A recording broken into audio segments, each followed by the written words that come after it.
আজ হলো মকর সংক্রান্তি, মানে যেটাকে আমরা বলে থাকি পৌষ পার্বণ। জানি ভিডিও দিতে অনেকটা দেরি হয়ে গেল, আসলে আমার সব ভিডিওগুলো দিতেই একটু দেরি হয়। তো যাই হোক, পুজো করতে পারি না, কিন্তু পুজোর দিন যেটা খেতে হয় সেটা ঠিক খেতে পারি। তাই সকাল সকাল ঘুম থেকে উঠেই আমি চাল ভিজিয়ে দিয়েছি, পিঠে বানাবো। তাই বর গেছিল বাঁধাকপি আনতে। আসলে রাত্রে আজকে আমি বানাবো পুর পিঠে, আলুর আর বাঁধাকপির। ও এখন বাঁধাকপিটা কাটছে, কিছুটা ভাত দিয়ে খাওয়া হবে আর কিছুটা রাত্রে পিঠের জন্য রাখা হবে। আর এখন চালটা ভিজে গেছে, এখন চালটা আমরা ছেঁকে নিচ্ছি। আর চালটা এতটা ভিজে গেছে যে পাখা ছেড়ে ওটাকে একটু ভালো করে শুকিয়ে নিয়েছি।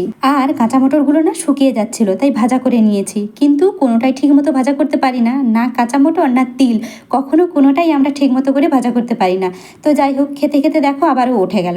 আসলে কাঁচরা ফেলার বেল দিয়েছে, অনেক কাঁচরা জমে গেছিলো, কিন্তু অনেক দিন আসেনি, তাই বাধ্য হয়ে ওকে যেতে হলো।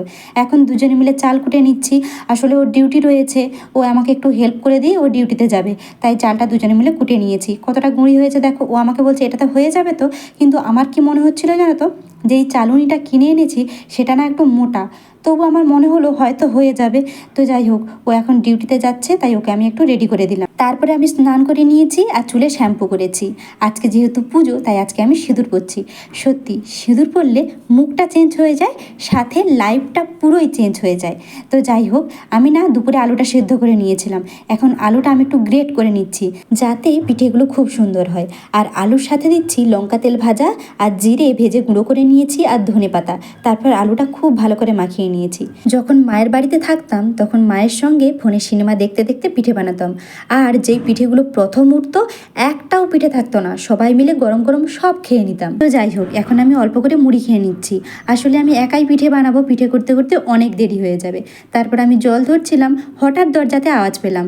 একটা মারাঠি ভাবি এসেছিল একটু প্রসাদ দিতে, আর এটা সে পিহু আর পিহুর মা। এই দেখো পিহু কেমন লেহেঙ্গা পরেছে, খুব সুন্দর সেজেছে, দেখেছো? ওর সাথে আমি একটা ছবি তুলেছি।